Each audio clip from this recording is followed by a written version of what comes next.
the Deep Down Podcast. My name is Sean. Joining me today is the one and only Dante Goffin, Mr. Goffin, man. How are we? To be honest, I'm still reeling from the Deep 2 NBA fantasy draft on Thursday night. Which you automated. Where it couldn't have gone much worse, I think. Of my 12 picks, 11 of them were auto-drafted for me whilst I played netball.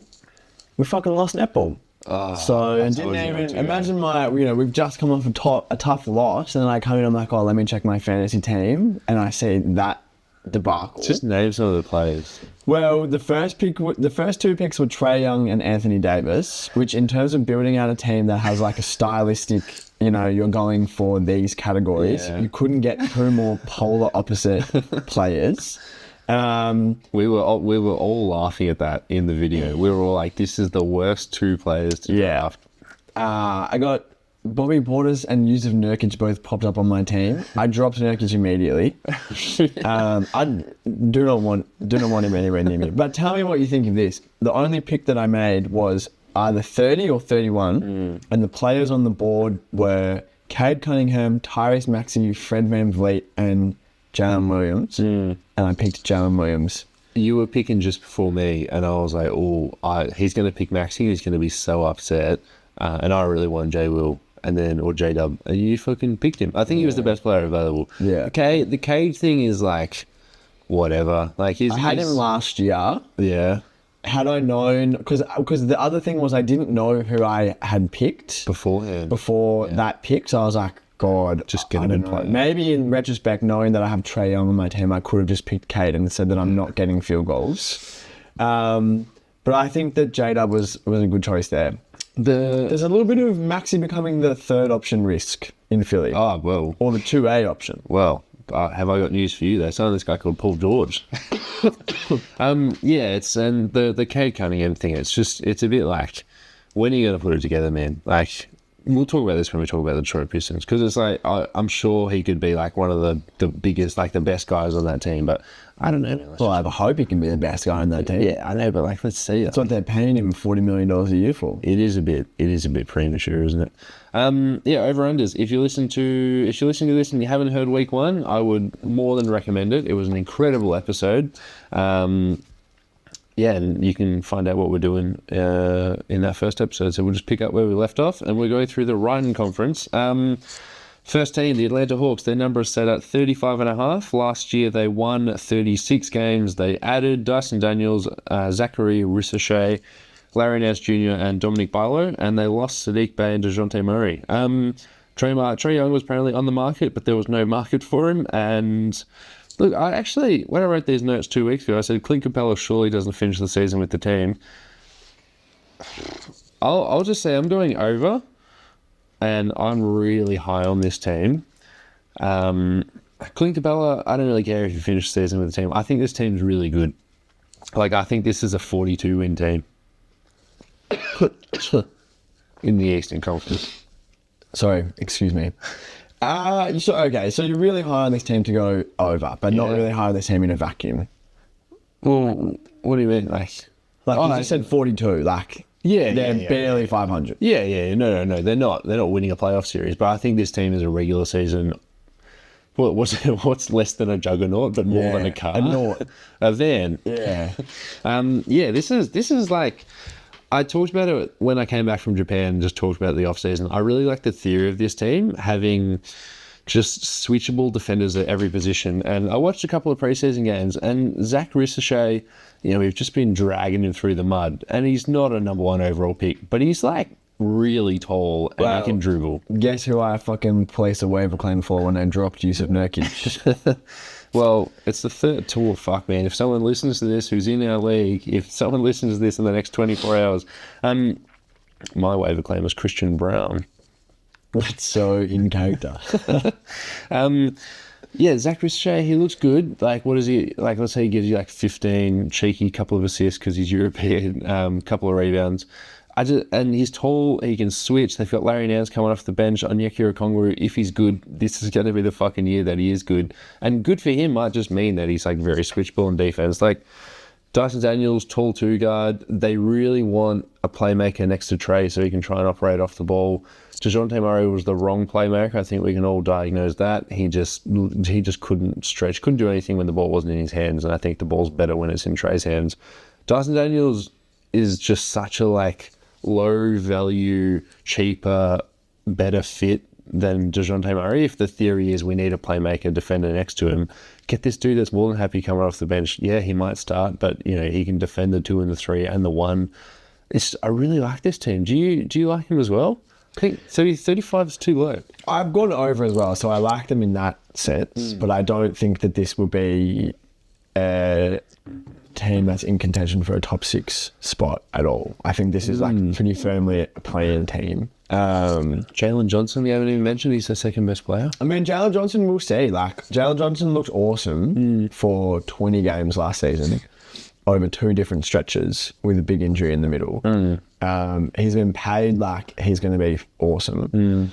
Let's say, if you're looking at rolling out a lineup that's Young and Daniels with Ricochet and Johnson, and then Okongwu in the front court with Bogdanovic coming off the bench. All right. DeAndre Hunter coming off the bench. Don't talk to me about DeAndre Hunter. Clint Capella off the bench. That's okay, fine. That's that's pretty good. That's a pretty good team. But what we've seen from this team for the last really since the 2021 Eastern Conference Finals run is that they've rolled out a good roster every season. You're never looking at the Hawks and you're like, oh, they have no good players. You're always looking at the Hawks saying, actually, this guy, this could be really good. When Hunter, kind of looked like he might appear, and they brought him Bay, and it was Sadiq Bay could be a really good fit here. There's always good NBA players around this team, and they're always less than the sum of their parts. Yeah, I think, to put my Bill Simmons body language doctor hat on, watching some of the preseason highlights of this team, the vets on the team seem really invested in Ricochet. Yeah.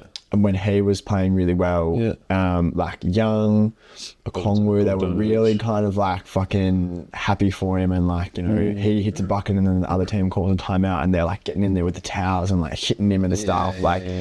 That is not something that I have associated with the Atlanta Hawks of recent years. Good vibes and people looking like they're prepared to play for each other. Yeah.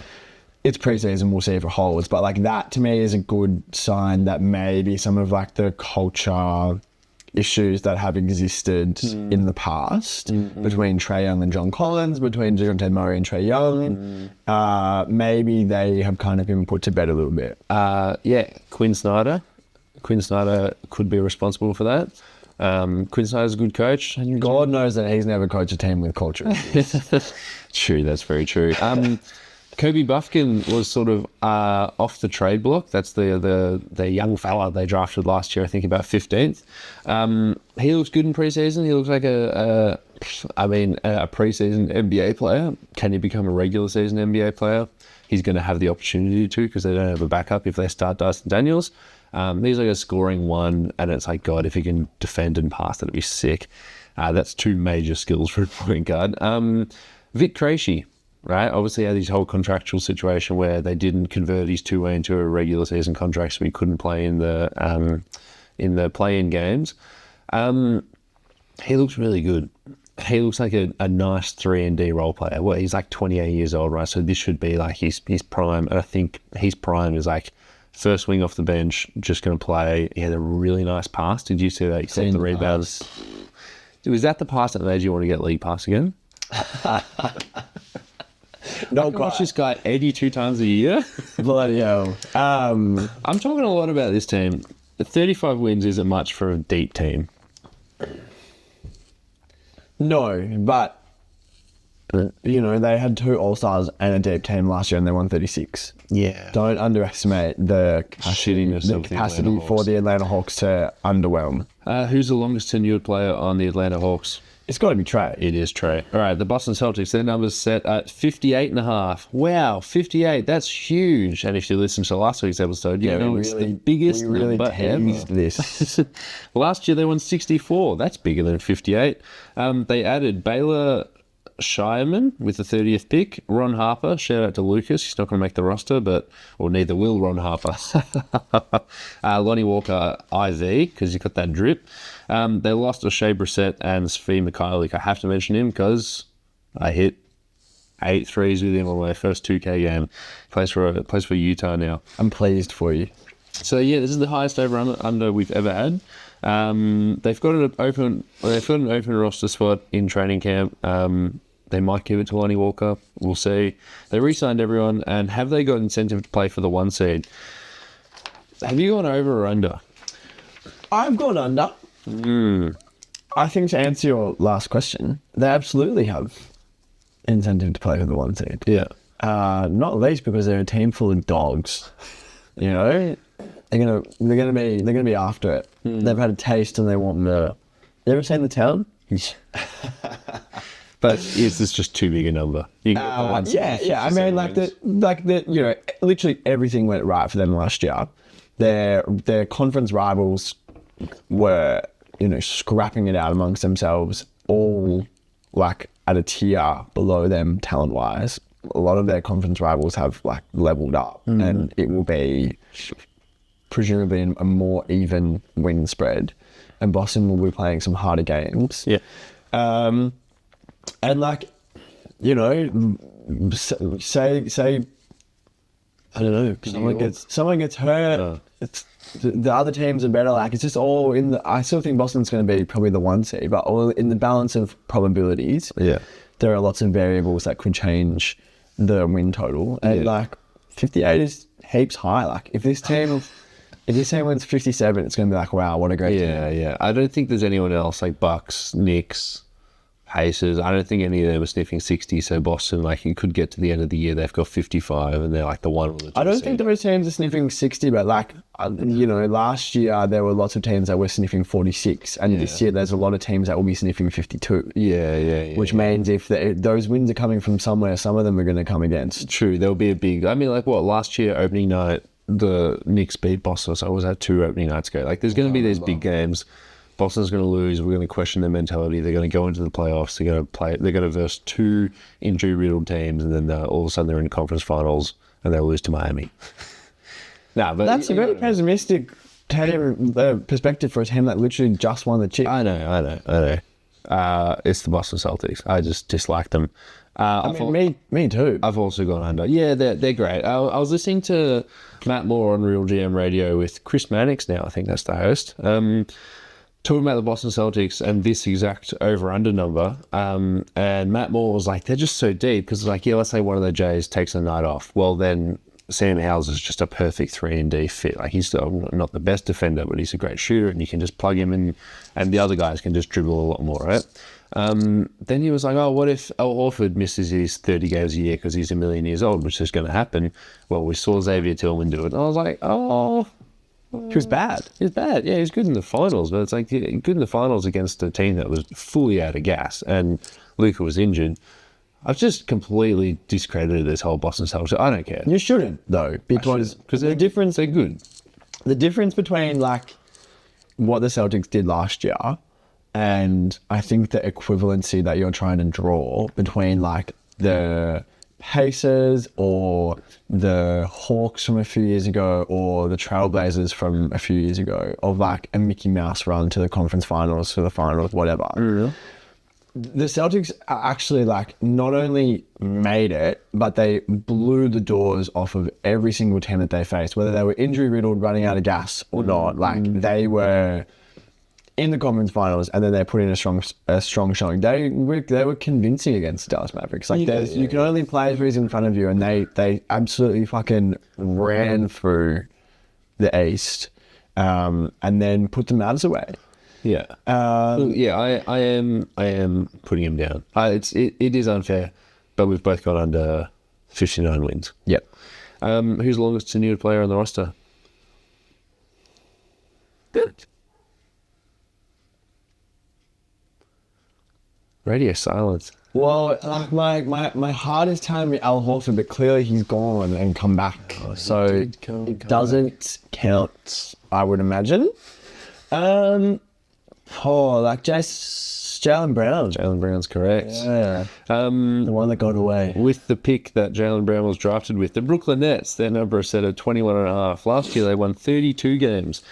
That's a 10-game drop-off. How does this happen? Well, I'll tell you. They added Bojan Bogdanovic, Zaya Williams, Killian Hayes, and Yongshi Kul. Never heard of him until I wrote this sheet. Don't sleep on him. He's been doing some fucking damage in Guangdong. But no, he actually hit a three, and everyone was like hyping him up. He's like 5'8".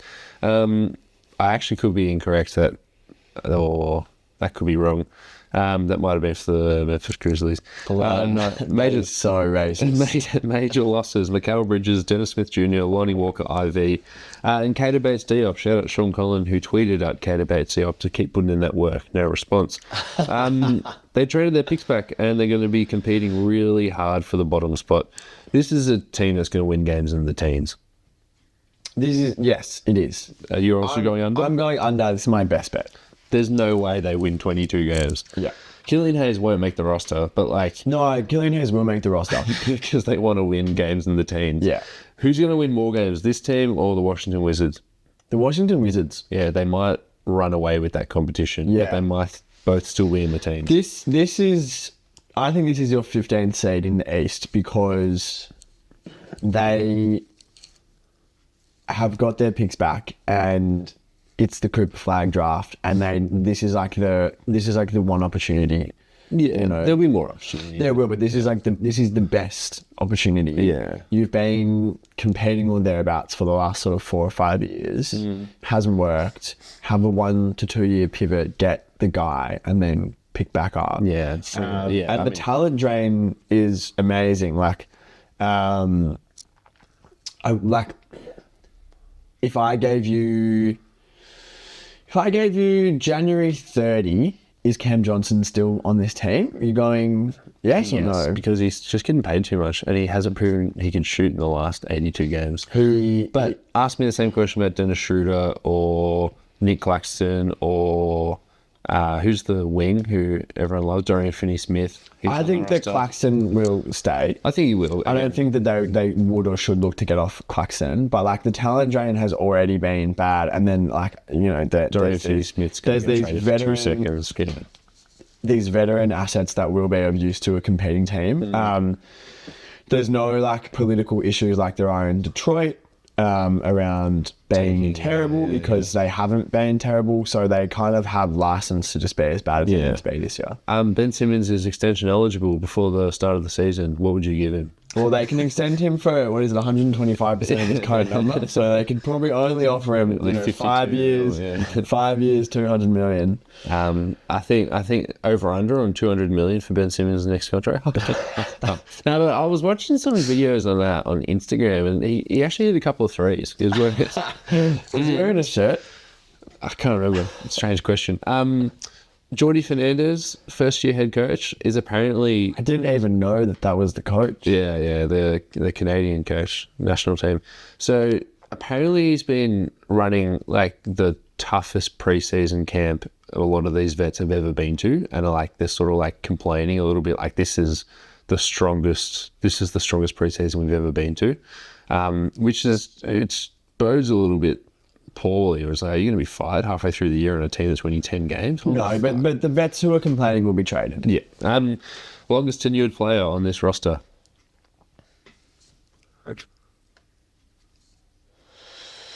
Claxton? Correct. Zaya Williams reclamation project. Well, Zaya Williams as a sleeper agent for the tank. Yeah. Yep. Charlotte Hornets, their number set at 27.5. Last year they won 21 games. They added Josh Green, Tidjane Saloon. Until we start watching Hornets games, we'll just put a placeholder there. I've actually watched 2 Hornets preseason games, and I still don't know how to pronounce it. And he hit a 3 in one of them. They lost Davis Bertans and Leaky Black. Obviously, Leaky Black isn't as relevant, but I just have to say his name. Leaky Black, Tar Heel legend. They signed Charles Lee, who was the Boston assistant. He's been interviewing at places for years. This is his big break, and he gets a lot of control and a lot of what's the word, lot of time to sort of institute his system if he is a good coach. They re-signed Miles Bridges, who actually had interest from the Clippers and the Cavs. They did re-sign him for more than the mid-level, and I imagine the Clippers and the Cavs only had the mid-level. That news from Roderick Boone of the Charlotte Observer. So are they going to win over 27.5 games? Yes. Is But it not by much. Yeah, it starts with a 3, not a 4. It could start with a 2. Like, I had to think about this one. Yeah, someone's got to lose, right? There's a lot of good teams. There's at least 3 teams in this conference that I think will be worse than them, which is the Pistons, the Wizards, and the team that we just. You're saying worse than them? Yeah. So I think at worst they're the 12 seed, and like the 12 seed usually is in the 25 to 30 wins range. I feel like 12. That's actually crazy if they're the 12 seed. I don't know. What other teams are? What teams like 11? Who's knocking them out? Like who's knocking them out of the play-in? Who's knocking them out of the play? Yeah, when we talk about the West, well, they're not really in the play-in at 12. Right? Are they better than the Raptors? Who fucking knows? Yeah, Raptors are at the end of the alphabet, so. All right, well, I'm gonna go. So you're going to go over, but not by much. I'm going to go The Bulls would be the other one that's in there. Like, yeah, fuck. That's just miserable. That's probably the next 3. Like, the bottom 3 that I've just outlined. And then Charlotte, Chicago, and Toronto. One of those teams will make the play-in, but one only. So, yeah, you've gone over. Can I tell you why? Yeah. If you get, like, 50 games from the Melo, you will put up points, and if you put up points, you're going to get wins somehow. Actually, they've got capable backups now in not Milos Teodosic, Vasily Micic. He's a capable. The bizarro world Teodosic. Because they just didn't have backup basketball players last year. And now they've got Mark Williams, hopefully. He played the full AFL season last year. They've got Nick Richards coming off the bench. The Mark Williams thing scares me. I was so happy you didn't draft him. I did draft him. Oh, you did? Yeah, which is fine because I traded with him. I traded with Jackson last year to get him, and then he never played again. He was only out for 2 weeks when you traded him. For 60 games. But it's a 21-year-old 7-footer with a back injury. It's like I feel like you have to have him every year now. It's like he's just a dude that you root for, but you hate it. Yeah. But and like LaMelo, if he's good, who's the wing again? God. Bridges. No, Miller. Yeah, Brandon Miller. He's good. He was good. Yeah. I'm going to go over as well. I think it's just that I think this team's better than Chicago. 27 is not a lot. Yeah. This team's better than Chicago, and they might win 35 and get to a game that starts at play. Who's the longest tenured player on the roster? Just say LaMelo. So it's Miles Bridges. Yeah, he was technically on the team. Yeah. I'll cop that. If not, it is LaMelo Ball. Chicago, you want to take a break? Let's take a break. You want to talk WNBA? Maybe some WNBL? Australian Opals chat? Heck, even dabble in some EuroLeague? Find the W Basketball Show on the Deep 2 Podcast Network. The NBA moves so quickly these days, it's hard to keep up. Shams and Woj are breaking stories left and right, but the Quick Time Out is right there with them to keep you informed on the latest NBA news. Stop in and let us break it down as it happens. Find the Quick Time Out on the Deep 2 Podcast Network.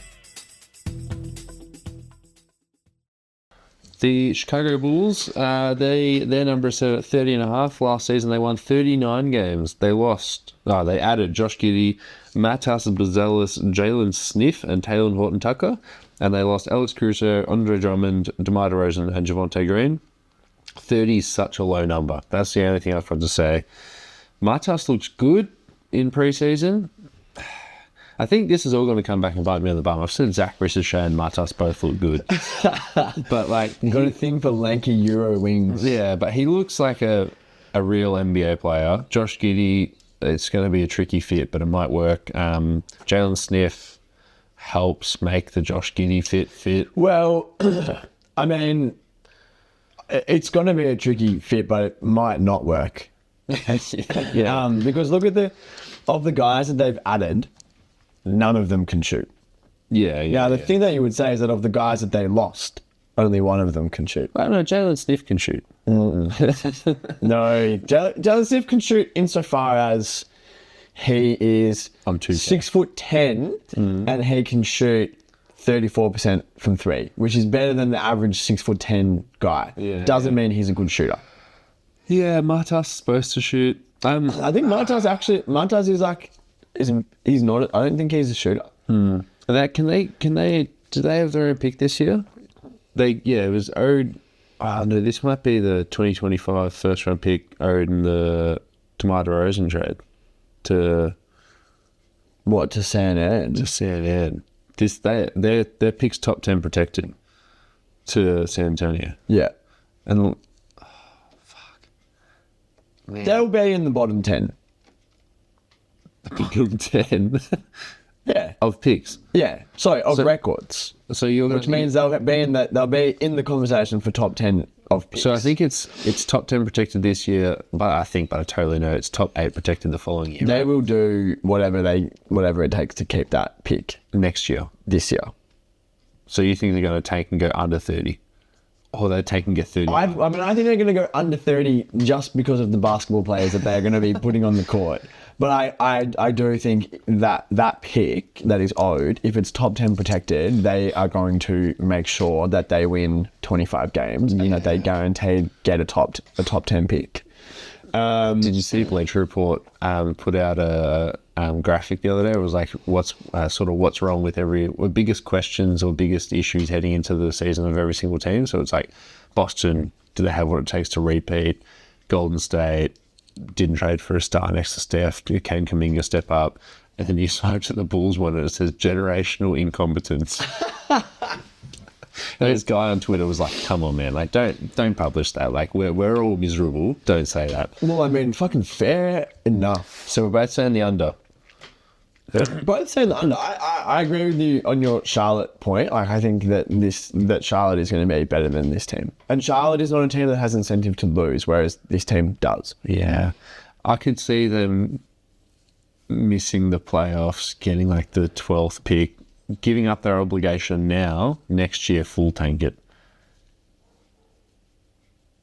And full tank means just run out the exact same roster, but Josh Giddey's getting paid $30 million a year. Yeah, I mean, I can't say that, to be honest. I can say that happening accidentally. Zach LaVine has been playing basketball. Yeah, he's on my fantasy team. All right, we're both going under. For what it's worth, I can see this team talking themselves into, we're 11th, we want to make the play-in and show that we're for real. We're going to make a last quarter of the season run at the 8th seed and then losing their pick that way. But I can't see a way that they say we would rather convey the pick in 25 than in 26, because you could just be bad both years and keep it. Yeah.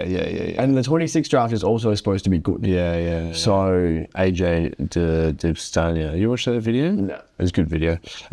Cool. Longest tenured player on the roster. it's a tough one. It's a very tough one. Just to stop the radio silence, give us the name very quick. Nikola Vucevic. No, good guess though. It's Kobe White. Yeah. It was that. That's so love. That's so love. Can't wait. Where? Fuck his shit, man. Cleveland Cavaliers, their numbers set at 47.5. Last year they won 48. They added Luke Travers. They lost Marcus Morris. They didn't actually. Luke Travers still has to make the roster. They re-signed Donovan Mitchell, Evan Mobley, Jared Allen, Isaac Okoro, and they hired Kenny Atkinson. They fired James Bickerstaff. Darius Garland rescinded his trade request, and he no longer consumes food through a straw because his jaw fucking works. Continuity, I think this might be one of my best bets hitting the over. I think this is a 50-win team. Yeah, I agree with you. There's a lot of good players on this team. They have a good coach. Yeah. They underperformed last year. They will figure it out. And I think the encouraging thing is, like, if they do decide that they can't make this quartet work together and they need to trade someone, Reed, Garland, or Allen. both of those players have a lot of value. Yeah. So it's not like they're going to be like, oh my God, we can't make it work and we need to trade DeMar DeRozan and like, where's he going to fit? And like, he's old and maybe we can't get very good value back. Like someone will give you like either a very good player or like a suite of young role players or like good picks back in return for one of these players. And fuck, if you traded Allen, my God, Mitchell, Garland, Mobley at the 5. Like that's a fucking that's an interesting lineup anyway. Kenny Atkinson said that he's going to be running a very deep rotation, maybe like 10 or 11, which is just Good for Luke Travers. Good for Luke Travers, bodes well for the regular season, but they can actually do it. Like this team this team might be one of the deepest teams in the league. They've got Craig Porter Jr., who was a good backup point guard last year. They've got Georges Nang, who's a very serviceable just shooter off the bench. Dean Wade's finally healthy. Isaac Okoro's coming off the bench. Max Strus at the 3. Karis LeVert. Tristan Thompson had a bit of a renaissance last year before he took drugs. Performance enhancing kind. That's 10 players, including the starters. And there's got to be someone I miss. Oh, they really like Ty Jerome. They wanted to draft him. Good luck to him. They wanted to draft him. They got sniped by The Phoenix Suns. And then when he played for Golden State last year, Golden State waived him, and then they said, "Oh, we'll give you a." He's not very good. Oh, he tore his ACL. He was not very good before that. Honestly, I think he was at the level of Chris Paul last year. No, I'm joking. Yeah, well, they got him now, and they really like him. In French, his name would be TJ Dolma. Because Chris Paul's speaking French now. True. Chris Paul. He's the longest tenured player in the Cavs. It's not Colin Sexton, it's Darius Garland. Correct. The Detroit Pistons, their number set at 22.5. Last year they won 14 fucking games. They actually lost more games in a row than their number would be set for this year to win. They lost 28 in a row, and their number was set at 22. They lost more games. The amount of games that they lost... really word this correct. The amount of games that they lost in a row was more than double the millions that they were paying in annual value to their head coach, who they have now fired. Yeah, and are still paying him millions more than the games they won. That's got to be like the worst shit ever. The worst transaction in the last 15 years of basketball. Yeah. Well, what about the Rudy Gobert trade? Yeah, it's pretty shit.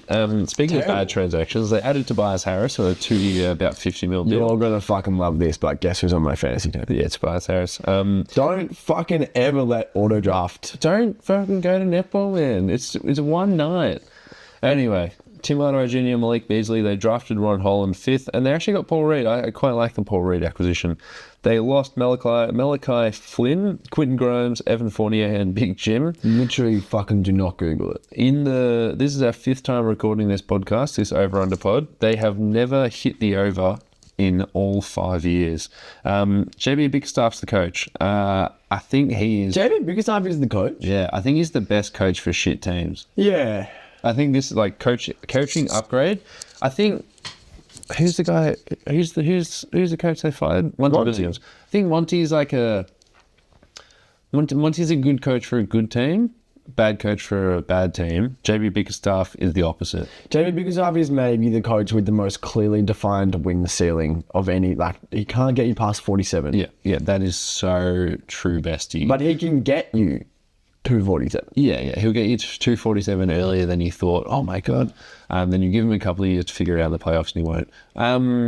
It's like who are Man City's step players? You know, I was like, who's the stepping stone players? Jamie Bickerstaff's one of the stepping stones. Okay, right. You do like early Man City. Yeah. Like your Rubinhos and your Jack I knew you would know. Adebayors. Now they've got shooting. It cost them a lot of money, but they've got shooting. So 22.5 wins.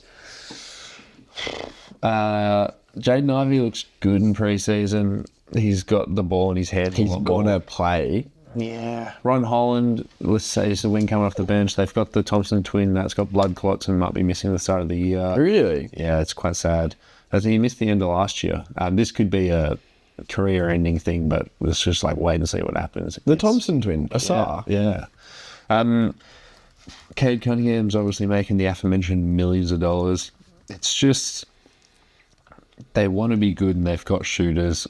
Oh, they re-signed Simone Fontecchio. Like that's their starting. Font. That's their starting three. Like Tobias, the Font, Cade. Let's call it two guard of is Jaden Ivey the 6 man or is Tim Hardaway Jr. the 6 man? Like it's one of those two are starting, and they've got who's their starting center? The good guy, Duran. Yeah, Duran's good, and they've got Beast Stew coming off the bench for him, and Paul Reed.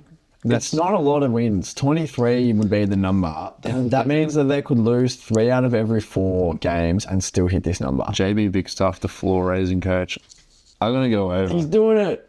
Sean, I don't know if you know, but in the 5 years we've been doing this, the Pistons have never gone over. What are you doing? I've also gone over.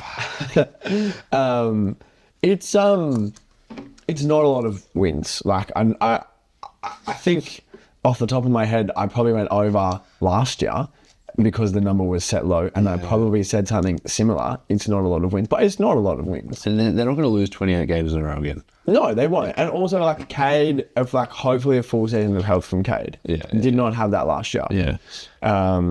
Cool. Yeah. Who's the longest tenured player on this roster? The longest tenured player is Isaiah Stewart. Correct. The Indiana Pacers, their numbers set at 46.5. Last year they won 47.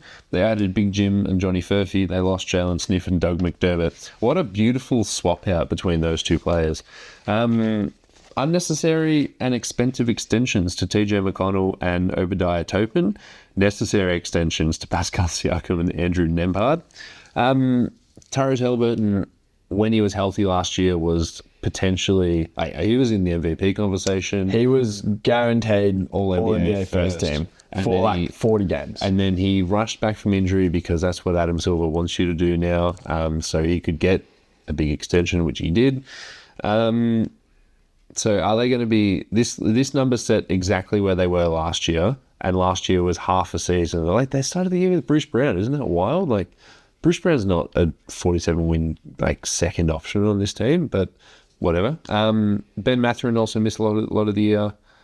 Very deep, this team. I think that this is just sort of the new NBA. We're seeing a lot more parity, right? There are just going to be a lot of deep teams. Even though I don't like the money, I think this is Nova. I think this is, again, like the Cavs. Not everyone can win 50 games, but they might. Yeah, or they might win 48, 49. Like this, I think this team is going to be right in the mix for the top 6. Are you saying over? I'm saying over. Yeah, we're both going over. All right. Who's the longest tenured player on the roster?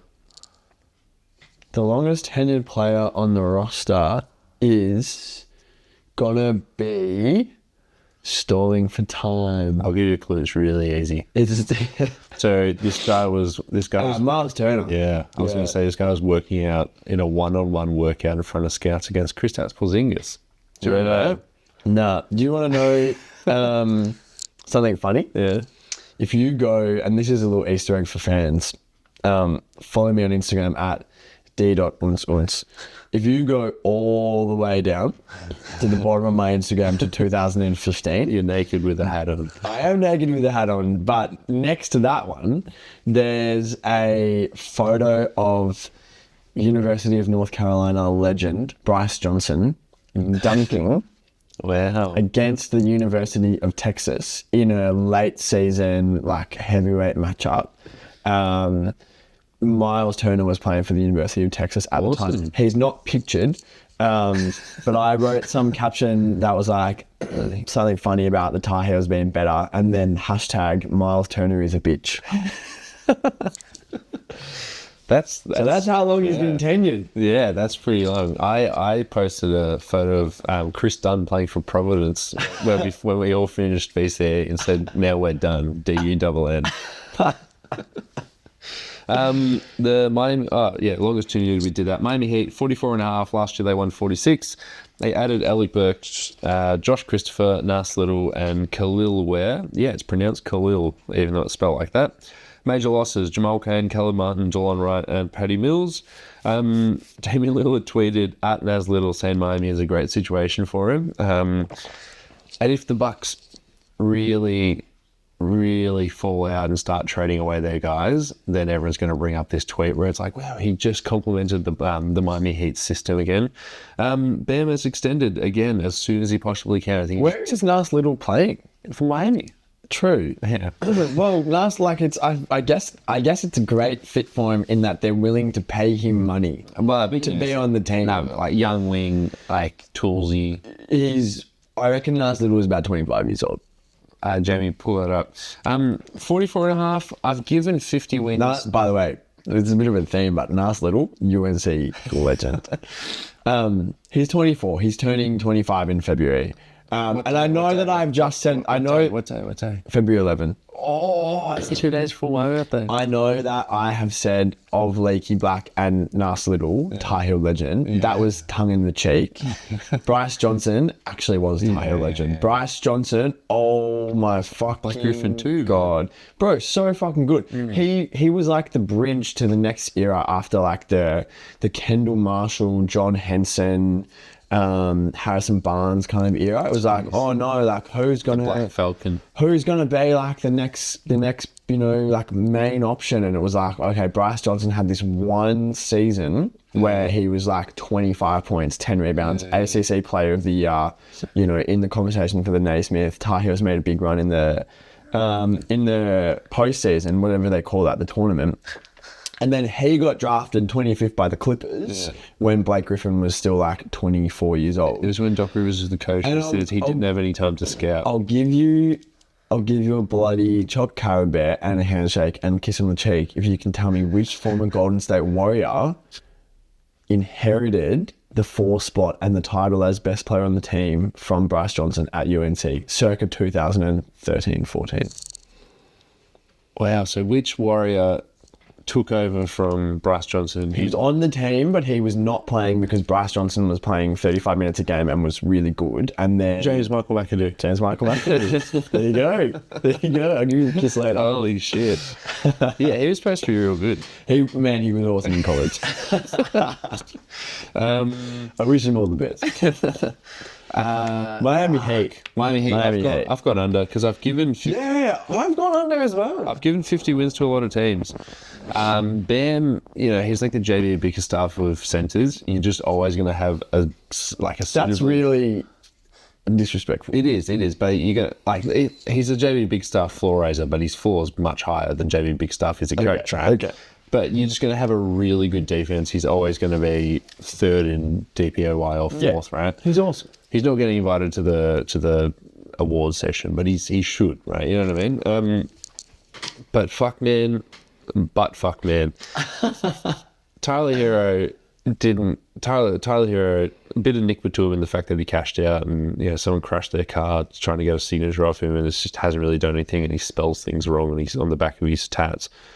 Jimmy Butler's another year older. Jimmy Butler said he had a down year last year, and he said this on the Netflix doco that came out 2 days ago that his dad was in and out of hospital for much of the year, and then his dad eventually passed away. So that was really hard for him last year to try and play basketball at a high level, but he was just going through a lot mentally. But he's still like 37 or 38 and has requested a trade. It's just Terry Rozier. I'm not getting excited for this. Yeah, and the talent drain is real. If Jimmy isn't at an all-star level, then it's done. Yeah, it's fully done. Yeah, because Hero hasn't really hit Rozier. I'm high on Rozier, but not on. I'm high on Rozier as a complementary piece on a good team, not as a player who you're relying on to make you a good team. Is this the season that the bill finally comes due? It almost never does to this team because we've had conversations like this before and they reinvent themselves and Jimmy digs deep and pulls up another great season and as you said, Bam is this metronomic presence who is always awesome. They pull out these fucking random recycled role players or a young person. These young people. Yeah. Some fucking random second round pick ends up being good. We know what this team does, but I just wonder whether this is the season that even if they can continue doing that, the Pacers have gotten better, the Knicks have gotten better, the Bucks might be dropping into that kind of zone as well. The Cavs. I think they might be getting squeezed. would almost take the Hawks over this team, and that could come back and bite me really hard. Yeah, I'm not quite there yet. It's the biggest mindset team ever, the Heat, and the worst mindset team ever, the Hawks. And I'm literally saying they're going to swap. Yeah. But like that's how low I am on the Heat. Well, I think under is the right call. Longest tenured player on the roster. Is it Bam? It is Bam. The Milwaukee Bucks, their number set at 51.5. Last year they won 49. This year they added Andres Pashnings, AJ Johnson, who they drafted 23rd. Andres Pashnings, he's from ages ago. Yeah. He was drafted like 5 years ago. Gary Trent Jr., DeLon Wright, and Torian Prince. Sorry, What's he been up to? They're probably the newsworthy ones, the three minimum guys who are good at basketball. The Latvian gangbanger, Andres Pashnings. He's 20. He's 28 years old. He was drafted in 2017, 25th overall by the Magic. Very good 2017 Magic player. Yeah. 3-time LBL championship. Good on him. Lithuanian Basketball League. Could be. You have to hope. They LaMelo lost. Ball could never. They lost. True. Fuck. They lost Malik Beasley, Jay Crowder, Pat Beverly, and Danilo Gallinari. I think Cheska at this says the poo is stinky, because I was going to say the pod boys cheeky little. This team can be good for this team can still be good. I'm hearing a lot of podcasts be like, oh, don't sleep on the Bucks. I don't know, man. That's a fucking Zach Lowe subtweet. Yeah, well, unemployed. R.I.P. Well, keep this under wraps, but he might not be unemployed for long. I am going to make those graphics where it's like, the front bar reaches out to retro. And just like schedule them once a week. Maybe a good Sunday graphic. It'll be like Saturday. Don't aggregate us. No, but actually do. So Damian Lillard says he's been working out this off season. I fucking hope he's been working out this off season. And he said that he didn't last year because he was going to get traded to the Heat, and he didn't want to get injured, so that it would nix the trade. But the trade got nixed anyway, and I ain't talking about that nixed trade. I think they're still a 50-win team. Yeah. So I'm going to go over. Yeah. Completely fair. I'm going under. Yeah, that's also completely fair. But I think this is a high. If they're not a 50, they're a high 40. Yeah. It's still going to be a really good team. They've still got fucking Giannis. Yeah. But on the team. I know, but it's like he's good. They've still got Pat Cotton on, but like he's now a backup, and it's like who's the Norm Macdonald? You know the Norm Macdonald joke where it's just like fucking whoever it was quit from the View. What's next? Death. Fucking Gary Trent Jr., if he can't make it work in this situation, what's next? The NBL, brother. I'm encouraged. I think Gary Trent will be good. Good on you. And I also think DeLon Wright will be good. And like this team was 50. This team, how many did they win last year? 47? 49 last year with like Damian Lillard. He wasn't even working out. Pat Cotton has been bad for a few years now. Like their role players' depth has just kind of depleted, and it's a good buy low avenue that they've taken. Last year they had a bad coach in Adrian Griffin, and then they fired him, and they brought in another bad coach in Doc Rivers. So maybe this year, once Doc Rivers underperforms for the first quarter of the year, they can fire him and bring in a good coach. Rivers is like the rich man's James Borrego Bickerstaff. Yeah. Because he doesn't take your team from bad to good. He takes your team from good to very good and then can't get anywhere over that. But in terms of getting this team to 50 wins, like Doc Rivers can absolutely take a team that has a defensive player of the year, a fucking perennial MVP candidate, a fucking 10-time All-Star, and whatever the hell Chris Middleton is doing these days. He can absolutely take that team to 50 wins. You've gone under, I've gone over. Did you see the Chris Middleton and Bradley Beal stuff came out a couple of days ago? What happened? Bradley Beal did an interview with someone in Phoenix, and they were just talking about when he got traded from Washington. And he said, I heard that it was potentially going to be a trade from Washington to Miami or Washington to Milwaukee. And then there was something about because Chris Middleton, he was entering the offseason with a player option, so he would have had to pick up the player option and then be traded unknowingly, so they would have had to convince him to pick up the player option. And Bradley Beal was just like, it was just really, he thought it was disrespectful, I'm paraphrasing, he thought it was disrespectful that they were going to ask this guy to pick up his player option and then get traded to Washington. And then he's like, I don't really want to be part of that organization. And then Phoenix came in and nowhere. He's like, oh my God, yeah, I'd love to go to Phoenix, right? And it was just a bit weird that he said that, because it was like, what the fuck are you talking about? Secondly, Chris Middleton was just if he was just sitting there thinking, holy crap, I could have been traded if I picked up my player option. Not that, like, obviously that's what the money's for, but that wasn't out there, and now it is out there. Also, Chris Middleton probably starting the season injured. Ancient history, though, like, Chris Middleton is a veteran and understands, I would imagine, how the NBA works. He didn't get traded. They chose to keep him. And who is to say that we believe Bradley Beal, that his decision not to go there because he didn't want to be part of that culture was the reason why that trade didn't go through? True. Bradley Beal's the only one talking about this publicly, but I see no reason why we should believe him. Also, I wish that he did get traded to Milwaukee. Yeah. It would be pretty good because they would have still had Drew Holiday. Yeah. Drew Holiday, Bradley Beal in his natural position. Yeah. Anyway, longest tenured player on the roster. Giannis. Correct. New York Knicks 52.5 last season. Oh, this number might have been set before the Cat trade. So their number set at 52.5. Last year they won 50. They added Mikal Bridges, Karl Anthony Towns, Kato Bates-Diop, Campaign, and Landry Shamet. They lost Julius Randle, Dante DiVincenzo, Bojan Bogdanovic, Isaiah Hartenstein, and Alec Burks. I've written here the Villanova boys. Oh wait. I've talked a little bit about the Cat trade. What's their over-under now? Just keep talking, I'm working on it. Yeah, okay. Jamie, pull that number up. So, like, the number's at 52.5, but it's probably going to be around 52.5, maybe a little bit higher, I guess.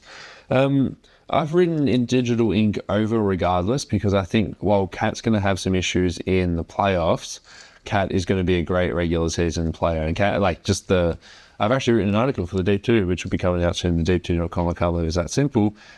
Cat's offensive fit's going to be incredible, right? It's like Jalen Brunson has been running pick and rolls with guys who would prefer to be posting up in the paint.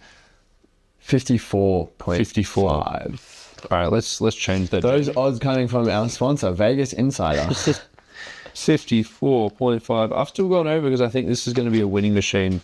That's going to be, I was going to say comfortably 55, but that's half a win over. Yeah, 52 and a half I'd gone over, but 54, like, are we saying, like... I'm staying over. We're saying 5... We're saying 55 wins is a lot.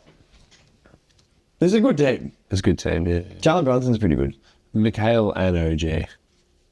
It came out that Mitch Robb is out until February or January. Yeah, well, we'll see. Maybe they can do a Mark Williams for Mitch Robb trade and they can do a challenge trade to see who gets back on the court first. All right, fuck it. I'm sticking with over as well.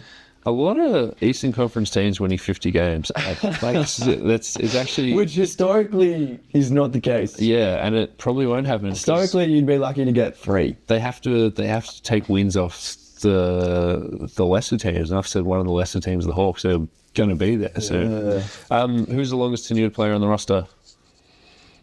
It could be Mitch Robb. It is Mitch Robb. Yeah. I feel like last week I absolutely fucking flamed, and this week I'm going on at least 75%. I sprung it on you last week. Yeah. I mean, I haven't been thinking about it during the week, so...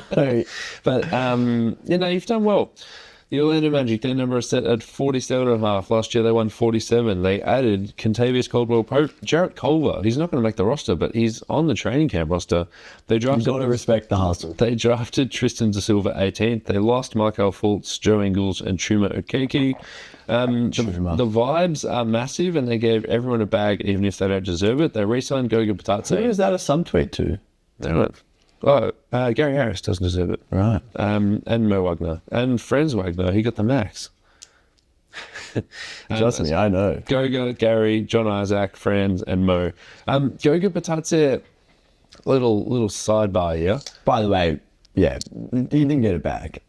Who? Gary? Goga. Goga didn't get a bag. He just He got like $6 million a year. He grew his hair out, and he looks like... Grew his hair out as in, like, let's say he didn't get a haircut for 6 months. His hair's a little bit long, right? He looks like, because he just looks like a tall European man that, like, he would just free pour Aperol spritz for you. Yeah. Like, hey, Jamie, you got a photo of that? No, that's his. All short. That's all short. And it's like... I've gone Goga Bitadze Instagram. He's got like, imagine him in like a Sculpty shirt, the sun's bearing down on his forehead. What's his... Jamie, pull that up. Nice Instagram handle if you can get your full name.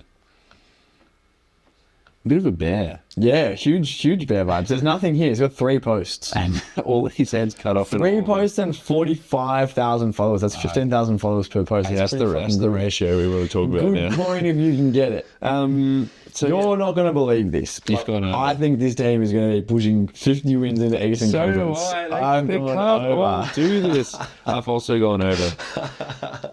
They can't all do this. No, they can't. They can't.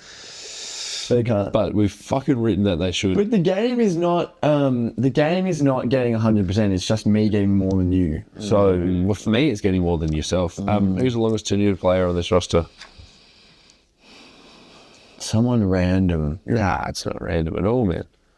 Gary Harris. No, bro, he's been there since Forever. Aaron Gordon trade. I don't know. You were so confident last time. You said, I'm actually getting like 35%. It's Jonathan Isaac, man. Oh, it's not that obvious. Sorry, I thought this was non-religious division. Well, see, my brain, my thought process as someone who knew the answer would have gone, okay, so John Isaac was there in the bubble. And remember, he stood for the anthem. He stood for what he believes in, actually. And in the bubble, Jeremy Grant broke out for the Denver Nuggets, so they didn't have Aaron Gordon yet. Yeah. And Gary Harris was guarding. I'm trying to minimize dead time. So, all right, last one before we go on a little bit of a break. The Philadelphia 76ers, their number's 52.5. we're going on a break. Is there something you want to tell me? Last year they won 47. This year they added half of the Beatles, Paul George. They added Caleb Barton, Jared McCain, 16th, who's got millions of followers on TikTok. Andre Drummond, Because he does the dances. You're such a fucking old head. Hey, they dance on that app. Charlie D'Amelio, 11 billion followers on TikTok, 8 billion people in the world. Who is Charlie D'Amelio? Old head. When you said 11, I was like, God, that sounds like a lot. Yeah, I should know. Well, if you're not one of them, we just need to find the other two. If Charlie D'Amelio has 11 billion followers, I'm one of them. If Charlie D'Amelio has 100 followers, I'm one of them. I don't Et get cetera, et cetera. I don't You get know it. the joke? No. And then it gets down to like, if Charlie D'Amelio has 10 followers, I'm one of them. But what's the If difference? Charlie D'Amelio has 1 follower, I'm one of them. If Charlie D'Amelio has no followers, I'm dead. That's the you and Gogo Batata, 44,000. They also added Lester Quinones and Gershon Yabusele. They lost Tobias Harris, Anthony Melton, big loss. Campaign, Paul Reed, Buddy Hield, big loss. They re-signed Joel Embiid to his max extension. So are they going to win? This game is, are these Eastern Conference teams going to win 50 games? And we've said yes every single time. I'm saying no this time. Yeah, cool. I'm putting Sick. my foot down and saying So no. sick. I'm also saying no. I'm drinking the Zach Lowe Kool-Aid, one of the last drums that he was banging before he was unceremoniously cut loose, more to come, by ESPN, was that the Sixers are going to be so careful with PG and Embiid's minutes loads, and that they're just going to say, we need to get a top 6 seed and we need to get to the playoffs with everyone healthy, and then we're going to go on a fucking run. So I don't get the sense that like They're going to push. they're going to push. Yeah, and it might lose them in the playoffs because they might not gel well. Who cares? They need to stay healthy.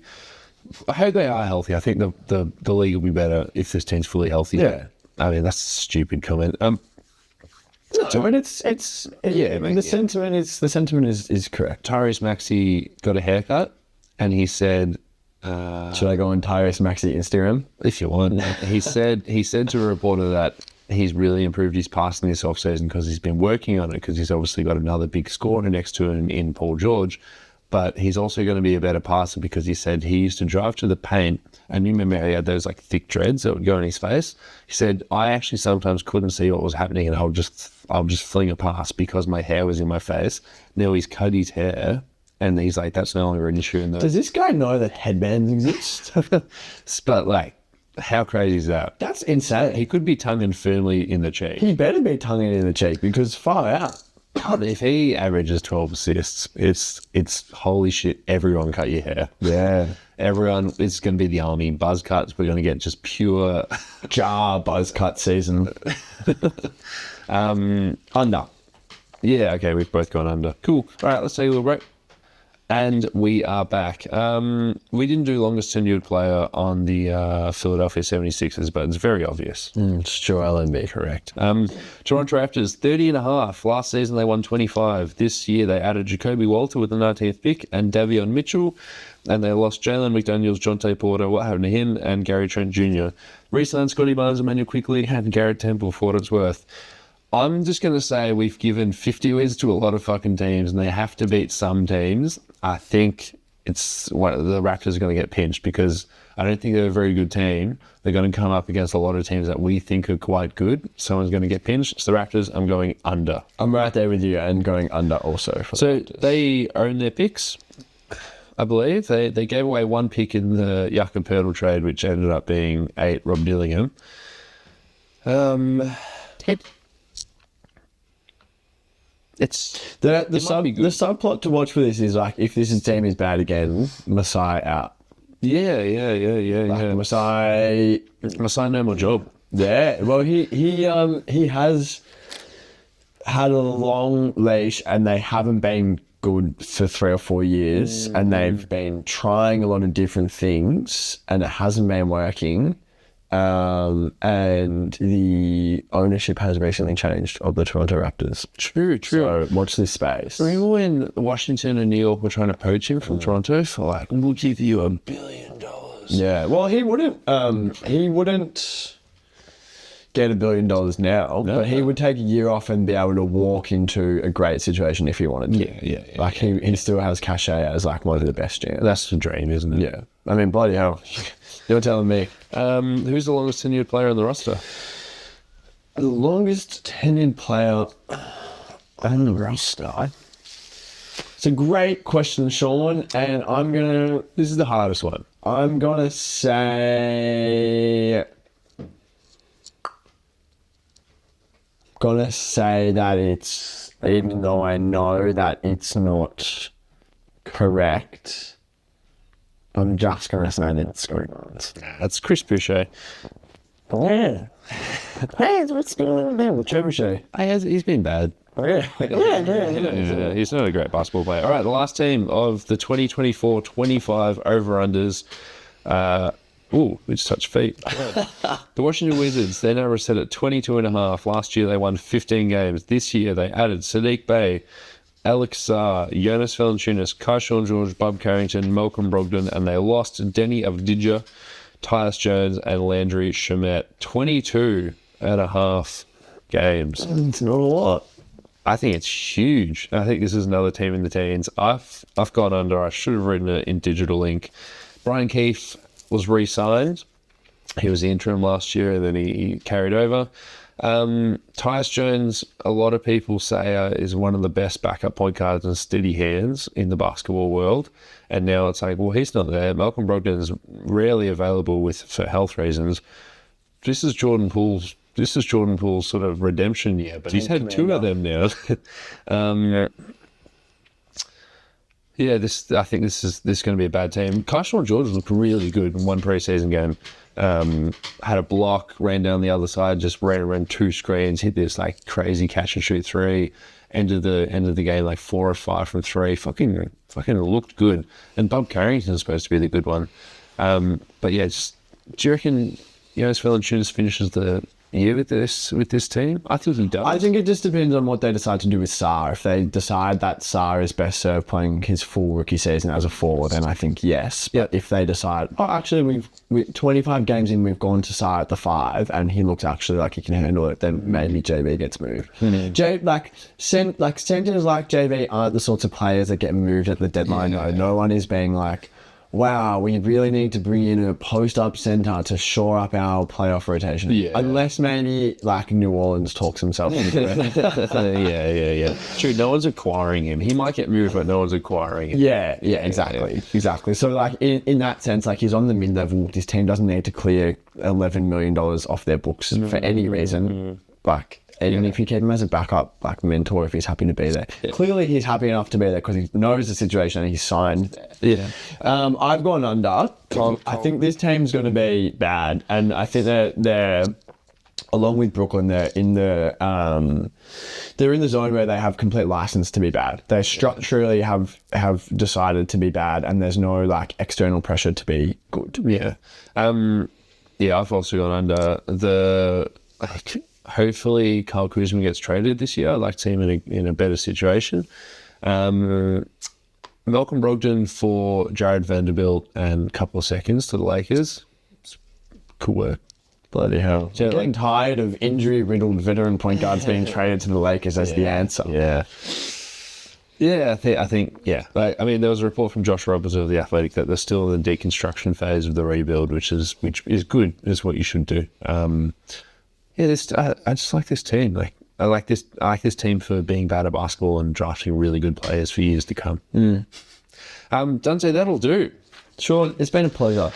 I'll put this into a beautiful little Excel sheet that we've got running. I forgot to write down the second break. Damn, maybe we'll just jump right back in. But yeah, fucking the sun's shining. We've just recorded a podcast. We won the morn. I'll see you around. See you around.